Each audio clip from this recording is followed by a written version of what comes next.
اعوذ باللہ من الشیطان الرجیم بسم اللہ الرحمن الرحیم۔ گناہ جھاڑنے والا وظیفہ۔ رسول اللہ صلی اللہ علیہ وسلم ایک ایسے درخت کے پاس سے گزرے جس کی پتیاں سوکھ گئی تھیں۔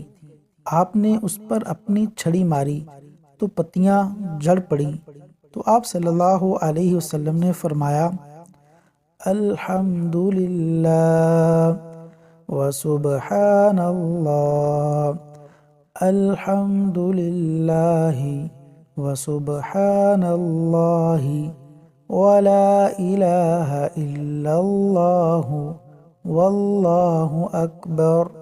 یہ کلمات کہنے سے بندے کے گناہ ایسے ہی جڑ جاتے ہیں جیسے اس درخت کی پتیاں جھڑ گئیں۔